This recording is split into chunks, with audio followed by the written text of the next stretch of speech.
निर्मला देवी अपनी बहू सपना के साथ एक छोटे से घर में रहा करती थी। दरअसल दोनों सास बहू विधवा थी।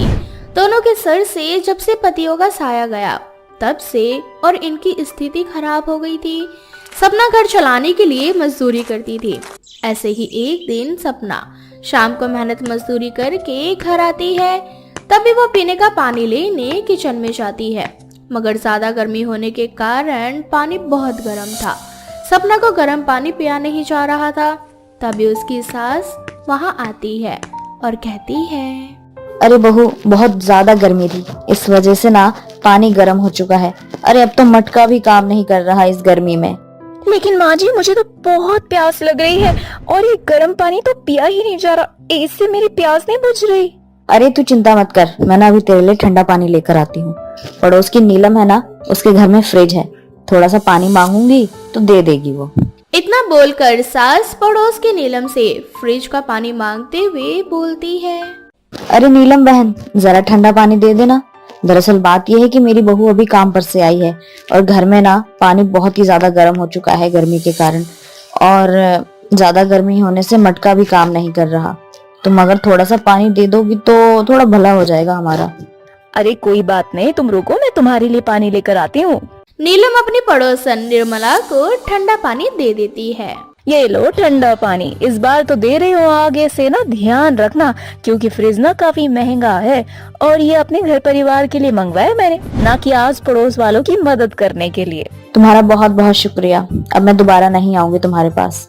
सास वहाँ से चली जाती है और वो पानी अपनी बहू को ले जाकर देती है। ठंडा पानी पीने से सपना को बहुत अच्छा लगता है और उसकी प्यास भी बुझ जाती है। तभी सपना बोलती है, सच में माँ जी, ये फ्रिज ना बड़ी ही काम की चीज है। काश कि हमारे पास भी फ्रिज होता, लेकिन हम तो गरीब है। एक मटका खरीदने के लिए भी हमें 50 बार सोचना पड़ता है। फ्रिज तो बहुत दूर की बात है। बहू, अगर आज तेरे ससुर या फिर मेरा बेटा जिंदा होता तो हमारे पास भी ना धीरे धीरे सब कुछ होता। तुझे तो पता है ना, इन दोनों ने हमारे लिए बहुत कुछ किया है, लेकिन क्या करें, किस्मत में यही लिखा था कि वो दोनों एक साथ चले गए। अब हम दोनों के पास हमारे सुहाग नहीं है, और तुझे तो पता है ना कि वो हमारे बारे में कितना सोचते थे। माँ जी, आप बिल्कुल ठीक कह रही हैं। आज हमारी स्थिति भी अच्छी होती, आज हमारे घर में भी एक फ्रिज होता, लेकिन क्या करें, हमारे साथ समय ने ऐसा बुरा खेल खेला हमारे साथ कि क्या से क्या हो गए। बाकी जो हो गया अब उसके बारे में ज्यादा नहीं सोचते माँ जी, क्योंकि कभी कभी ना भगवान कुछ अच्छा लिख कर रखा होगा हमारे लिए, कुछ अच्छा होने वाला होगा, तभी ऐसा हुआ है। ऐसे रात को सपना एक कटोरे में पानी लेकर अपनी पड़ोसन को वो पानी देते हुए उससे बोलती है, आंटी जी, ये कटोरे में ना पानी, आप इसे जरा फ्रीजर में रख देना, वो बर्फ जम जाएगा ना तो मैं आपसे बर्फ लेकर चली जाऊंगी। बार बार आपसे पानी मांगूंगी ना तो अच्छा नहीं लगेगा, आप बर्फ जमा देना। अरे एक बार मैंने तुम्हें ठंडा पानी क्या दे दिया, इसका मतलब क्या ये है कि बार बार तुम्हें ठंडा पानी दूंगी या फिर तुम्हारे लिए बर्फ जमाऊंगी? फ्रिज 15,000 का खरीदा है मैंने अपने और अपने परिवार के लिए, आसपास के लोगों को ठंडा पानी पिलाने के लिए नहीं। माफ करना आंटी जी, बस एक कटोरी भर जाती, बस वही जमाना था, उसमें ही आप इतना सुना रही हैं। अगर लोगों की बातें सुन नहीं सकती तो अपने लिए फ्रिज खरीद लो, लेकिन तुम्हारी तो इतनी औकात है नहीं ना, और जब औकात फ्रिज खरीदने की ना हो तो ठंडा पानी पीने के भी ख्वाब मत देखो। बेचारी सपना वहाँ से अपना मुंह बनाकर घर आ जाती है। सपना को नीलम की बात बहुत बुरी लगती है, लेकिन अब वो कर भी क्या सकती थी, गरीबी से लाचार थी। सपना ये बात अपनी सास से छुपा कर रखती है। वो रोते हुए अपने काम पर चली जाती है। बेचारी सपना धूप में ईंट पत्थर उठाने का काम करती थी। तभी अचानक वहाँ पर एक बूढ़ी औरत आती है और वो औरत सपना से कहती है, बेटा, मुझे तुम्हारी मदद की जरूरत है, क्या तुम मेरी मदद करोगी? बोलिए अम्मा, मैं आपकी क्या मदद कर सकती हूँ? बेटा, तुझे ना मेरे लिए बस थोड़ी सी मिट्टी खोदनी है, उसके अंदर मेरा सोने का कंगन है, अगर तू मेरी मदद कर देगी तो बहुत मेहरबानी होगी। जी माँ जी, मैं आपको देती हूँ और आपका कंगन ढूंढ के दूंगी आपको, लेकिन आपका कंगन उस मिट्टी के अंदर कैसे चला गया? किसी से छुपाने के लिए मैंने मिट्टी में अपना कड़ा डाल दिया था। सपना फावड़ा लेकर मिट्टी खोदने लगती है। मिट्टी खोदते खोदते काफी देर हो जाती है, लेकिन उस औरत का सोने का कंगन नहीं मिलता। तभी सपना परेशान हो जाती है और उस औरत से कहती है, माँ जी, और कितना बड़ा खड्डा खोदो, इसमें तो कुछ भी नहीं निकल रहा मिट्टी के सिवाय। बस बेटा, थोड़ा और करना है, ज्यादा नहीं, बस बस थोड़ा सा। तुम्हारी मेहनत सफल हुई बेटा। दरअसल इस मिट्टी के अंदर सोने का कड़ा नहीं, बल्कि ये जादुई फ्रिज है। और ये जादुई फ्रिज उसी को मिलता है जो ये मिट्टी खोदता है, वो भी बिना किसी स्वार्थ के। जादुई फ्रिज मैं तुम्हें दे रही हूँ क्योंकि मैं जानती हूँ कि तुम कितनी परेशान हो। इस जादुई फ्रिज की मदद से ना तुम अपनी हर छोटी मोटी जरूरत को पूरा कर सकती हो, और हाँ, इस जादुई फ्रिज की मदद से लोगों की मदद भी तुम कर सकती हो। लेकिन बेटा, कभी इसका गलत इस्तेमाल मत करना। ये सिर्फ अच्छे काम के लिए बने हैं और ये फ्रिज देखने में एक आम फ्रिज की तरह ही है। इसे देखकर कोई अंदाजा नहीं लगा सकता कि ये कोई जादुई फ्रिज है। जादुई फ्रिज को तुम जो भी काम बोलोगी वो ये काम तुरंत करके देगा। आपका बहुत बहुत शुक्रिया माँ जी। शायद मुझे जादुई फ्रिज की बहुत ज्यादा जरूरत थी, क्योंकि मैं गरीब हूँ और एक गरीब के लिए इन चीजों का क्या मोल होता है वो वही जानता है। मैं वादा करती हूँ मैं कभी भी इसका गलत इस्तेमाल नहीं करूँगी। सपना उस जादुई फ्रिज को अपने घर ले जाती है और उस फ्रिज की सफाई करके उसे एक जगह रख देती है। सपना इस बारे में अपनी सास को बताती है। सास भी बहुत खुश होती है। अब उस जादुई फ्रिज की मदद से दोनों सास बहू मिलकर धीरे धीरे अपने आप को और अपने पूरे घर को बदल देती है। साथ ही हर उन जरूरतमंद लोगों की मदद करती जो लोग आर्थिक रूप से कमजोर है, जिनके पास कुछ नहीं है, उनकी मदद करती हैं।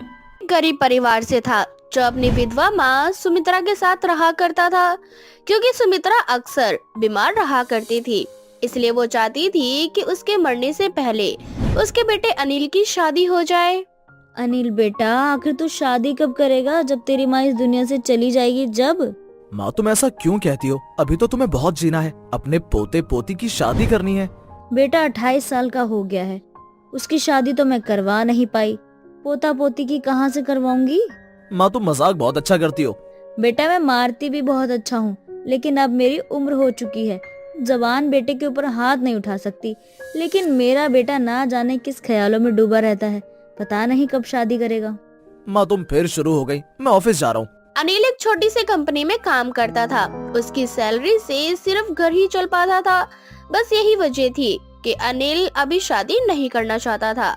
पर जब भी सुमित्रा शादी की बात करती तो अनिल इसी तरह से बातों को मजाक में ले जाता। अब इसी तरह से कुछ दिन बीत जाते हैं और सुमित्रा अनिल के लिए बहुत अच्छी लड़की देखती है। बेटा देख, इस बार जिस लड़की का रिश्ता आया है ना, वो दिखने में बहुत सुंदर है, उसके साथ तू हमेशा खुश रहेगा। इस बार इस रिश्ते के लिए हाँ कर दे बेटा। क्या करती है लड़की और कितनी पढ़ी लिखी है? अरे क्या फर्क पड़ता है कि लड़की कितनी पढ़ी लिखी है और कितनी नहीं, उसे घर का काम आता है, खाना लाजवाब बनाती है। मुझे तो अपने घर के लिए ऐसी बहू चाहिए थी जो घर का काम कर सके। पर माँ, मुझे अपने लिए ऐसी बीवी नहीं चाहिए जो हर समय घर में रहे और चूल्हा चौका करे। आजकल हमारा समाज आगे बढ़ चुका है। मुझे अपनी जैसी पढ़ी लिखी लड़की चाहिए जो मेरे कंधे से कंधा मिलाकर चल सके, नौकरी कर सके। मैंने खुद अपनी पूरी जिंदगी भर गरीबी में काटी है। मैं नहीं चाहता मेरी बीवी भी गरीबों की तरह जिंदगी जिए। इसलिए मैं चाहता हूँ कि मुझे ऐसी बीवी मिले जो नौकरी करती हो। बेटा फिर तू भूल ही जा कि तुझे कभी ऐसी बहू मिलेगी, क्योंकि कोई भी अमीर माँ बाप अपनी बेटी की शादी गरीब घर में नहीं कर सकते। माँ, जब तक मुझे ऐसी लड़की नहीं मिल जाती मैं शादी नहीं करूंगा। इतना बोलकर अनिल नाराज होकर वहाँ से चला जाता है। अब इसी तरह से कुछ दिन बीत जाते हैं और अनिल की मुलाकात एक कैफे में परी नाम की लड़की से होती है, जहाँ वो देखता है कि हेलो मिस्टर, तुम जानते नहीं हो मैं कौन हूँ। मैं चाहूँ तो तुम्हें अभी 2 मिनट के अंदर अंदर तुम्हारी पूरी दुकान खरीद सकती हूँ। मैडम, अगर तुम इतनी ही अमीर हो तो चुपचाप से मेरे पैसे दे दो ना। मैंने कहा ना, मेरा पर्स चोरी हो गया है। मेरे पर्स में ही मेरा फोन, पैसा, कार्ड सब कुछ था। तो मुझे फोन करने दो, मैं अपने पापा को फोन करके बताती हूँ। फिर देखना कैसे वो तुम्हें और तुम्हारे पैसे तुम्हारे मुंह पर मारते हैं। क्या हुआ मैडम, आप इतना नाराज क्यों हो रही हैं? भाई साहब, नाराज तो हमें होना चाहिए, उल्टा ये मैडम हो रही हैं। एक तो यहाँ आकर इन्होंने अपने दोस्तों के साथ पार्टी करी और 10,000 का बिल बनवा लिया। इनके दोस्त तो यहाँ से निकल गए, पर जब बिल भरने की बारी आई तो मैडम जी झूठ बोल रही हैं कि उनका वॉलेट खो गया। वैसे इन्हें देखकर लग नहीं रहा कि ये इस तरह हरकतें कर सकती हैं।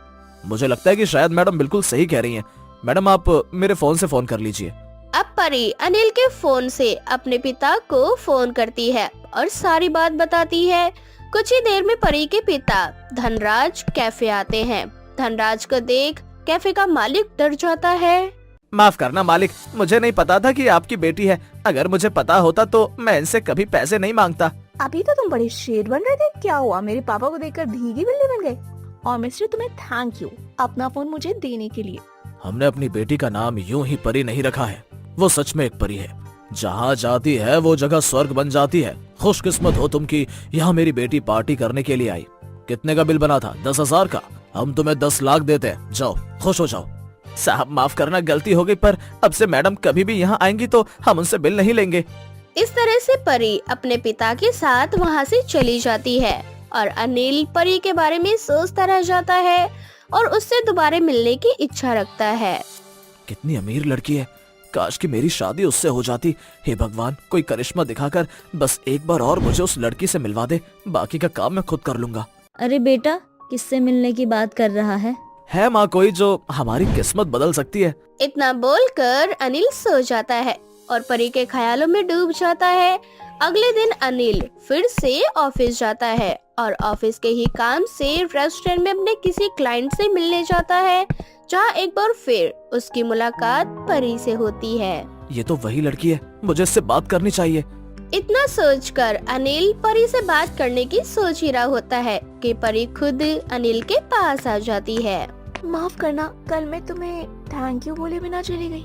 वैसे तुम्हारा नाम क्या है? मेरा नाम अनिल है और कोई बात नहीं, मैंने तो बस एक इंसानियत के नाते आपकी मदद की। इस तरह से अनिल और परी एक दूसरे से काफी बातें करते हैं और बहुत जल्द उन दोनों की दोस्ती हो जाती है और देखते ही देखते उन दोनों की दोस्ती प्यार में बदल जाती है। परी, अब हमें शादी कर लेना चाहिए, पर मुझे डर लगता है कि तुम इतनी अमीर हो और मैं इतना गरीब। कहीं ऐसा ना हो कि तुम्हारे पिता इस रिश्ते के लिए मना कर दें। ऐसा कभी नहीं हो सकता। मेरे पिताजी मेरी सारी जिद पूरी करते हैं। तुम नहीं जानते, पर जब मैं पैदा हुई थी तब मेरे लिए मेरे पापा ने सोने का पालना बनवाया था और वो तो कहते हैं जब मेरी शादी होगी तो वो मुझे सोने की डोली में विदा करेंगे। इसीलिए तुम अपनी माँ के साथ मेरे घर आ जाओ, मेरे पापा से मेरा हाथ मांगने।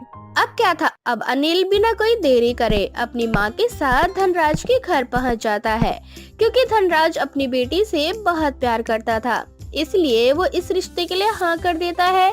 बहुत जल्द अनिल की शादी परी से हो जाती है और परी सोने की डोली में अपने ससुराल आती है।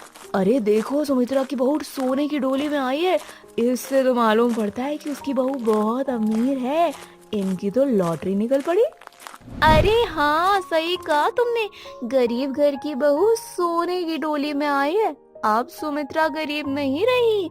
मैंने सुना है इसकी बहू बहुत अमीर है और अपने बाप की इकलौती बेटी है वो। हाँ, इस तरह से सभी मोहल्ले वाले बात कर ही रहे होते हैं और सुमित्रा अपनी बहू को सोने की डोली से उतरता देख उसका गृह प्रवेश करवाती है और बहुत जल्द सुमित्रा और अनिल की किस्मत बदल जाती है और वो लोग भी गरीब से अमीर हो जाते हैं। राधा और करण की अभी नई नई शादी हुई थी।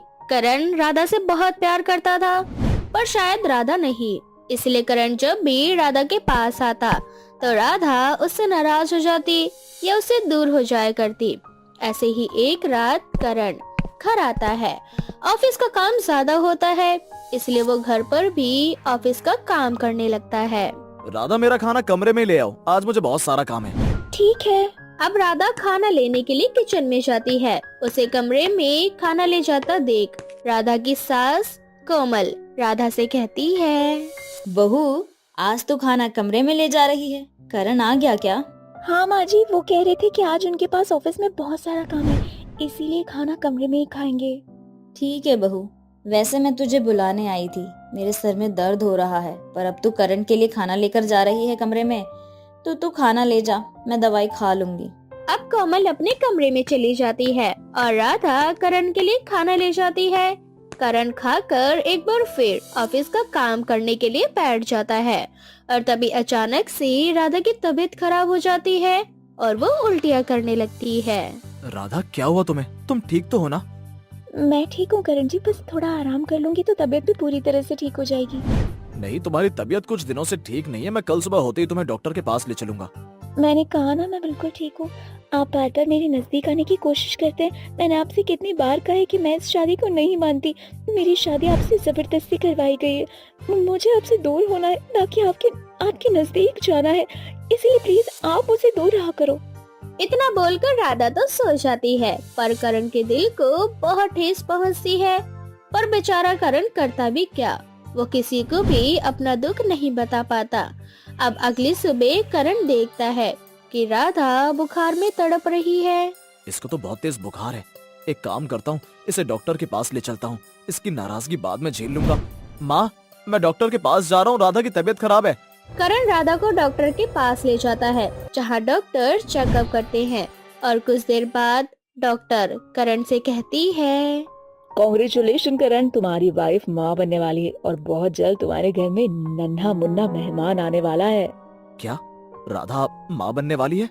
इतना बोलकर करण राधा को घर ले जाता है। और जब राधा होश में आती है तो करण इस बारे में राधा से बात करता है। राधा, आज तुम्हें मेरे सभी सवालों का जवाब देना होगा। मुझे सच सच बताओ कि ये बच्चा किसका है? ये बच्चा मेरे बॉयफ्रेंड नीतीश का है। मैं और नीतीश एक दूसरे से बहुत प्यार करते हैं, पर मेरे घर वालों को नीतीश पसंद नहीं था, इसलिए उन्होंने जबरदस्ती मेरी शादी तुमसे करवा दी। बस यही कारण है कि मैं तुम्हें अपने पति के रूप में नहीं अपना सकी, क्योंकि मैं आज भी नीतीश से ही प्यार करती हूँ। राधा, ऐसी बात थी तो तुम मुझे शादी से पहले बता देती। तुमने मुझे कभी सच क्यों नहीं बताया? इस सच के बारे में तुम मुझे धोखा देती रही, जबकि मैं तुमसे बार बार पूछता रहा। तुम्हें मुझ पर भरोसा नहीं था क्या?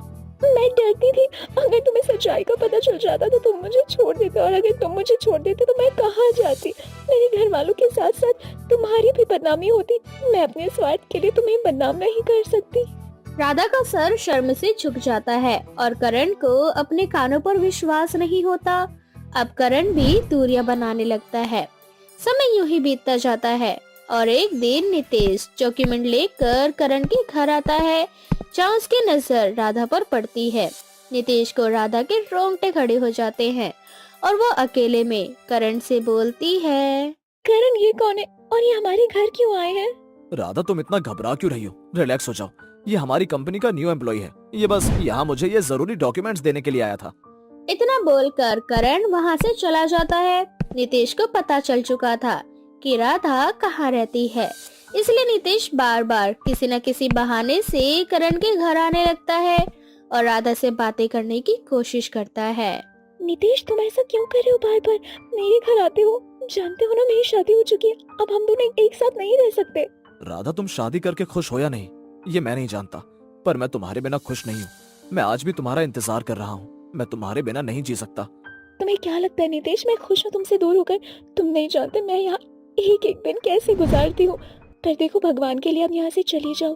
अगर किसी ने हम दोनों को एक साथ देख लिया ना तो मुसीबत हो जाएगी। मैं तुमसे मिलने के लिए कल शाम को उसी कैफे में आऊंगी जहाँ हम दोनों मिला करते थे। राधा के समझाने पर नितेश वहाँ से चला जाता है और अगले दिन शाम को राधा नितेश से मिलने के लिए उसी कैफे में जाती है। नितेश, तुम समझते क्यों नहीं हो? मेरी शादी हो चुकी है। अब हम इस तरह से छुप छुप कर नहीं मिल सकते। अगर किसी ने देख लिया तो तुम समझ सकते हो क्या होगा। राधा, मैं जानता हूँ, पर मैं क्या करूँ? मैं तुम्हें भूल नहीं पा रहा। भगवान ने आखिर हमारे ही साथ ऐसा क्यों किया? नितेश और राधा आपस में बात कर ही रहे होते हैं। तभी उसी कैफे में करण अपने कुछ क्लाइंट्स के साथ आता है, जहां वह राधा को नितेश के साथ देख लेता है। राधा, यहाँ नितेश के साथ दोनों के बीच चल क्या रहा है? मुझे पता लगाना होगा। करण राधा पर नजर रखने लगता है और करण को पता चल जाता है कि राधा का बॉयफ्रेंड कोई और नहीं बल्कि नितेश है और राधा उसे के बच्चे की माँ बनने वाली है। सारा सच जानने के बाद करण राधा से कहता है, राधा, तुम्हें इस जबरदस्ती के रिश्ते में रहने की जरूरत नहीं है। मैं जानता हूँ कि तुम्हारा बॉयफ्रेंड कोई और नहीं नितेश है और तुम दोनों एक दूसरे से बहुत प्यार करते हो। तुम आज तक उसे भूल नहीं पाई हो और ना ही वो तुम्हें। करण, पर तुम्हें ये सब कुछ कैसे पता चला? राधा, सच कभी छुपता नहीं है और इसलिए मैंने फैसला लिया है कि मैं तुम्हारी एक बार फिर से शादी कराऊंगा और इस बार तुम्हारी शादी उससे होगी जिसे तुम चाहती हो। करण राधा से बहुत प्यार करता था और वह राधा की खुशी के लिए ये फैसला लेता है। पर जब करण के फैसले के बारे में घर वालों को पता चलता है तो सब करण से नाराज हो जाते हैं। करण, तेरा दिमाग खराब हो गया है क्या? तेरी बीवी माँ बनने वाली है और तू अपनी बीवी की शादी किसी और लड़के से करवाना चाहता है। आखिर क्या चल रहा है ये सब? माँ, हमारी शादी जबरदस्ती हुई है और राधा के लिए नितेश परफेक्ट है। वैसे भी मैं ये सब उसकी खुशी के लिए कर रहा हूँ, और वैसे भी ये बच्चा मेरा नहीं है, और मैं नहीं चाहता कि मैं एक बाप को उसके बच्चे से दूर करूँ। इतना बोलकर करण वहाँ से चला जाता है और बहुत जल्द वो राधा की शादी नितेश से करवा देता है। करण, मैंने तुम जैसा इंसान आज तक नहीं देखा। मैं तुम्हारा एहसान कभी नहीं भूलूंगा। आज तुमने सिर्फ मुझे मेरा प्यार नहीं बल्कि मेरी औलाद भी दे दी। नितेश, राधा और ये बच्चा तुम्हारा है।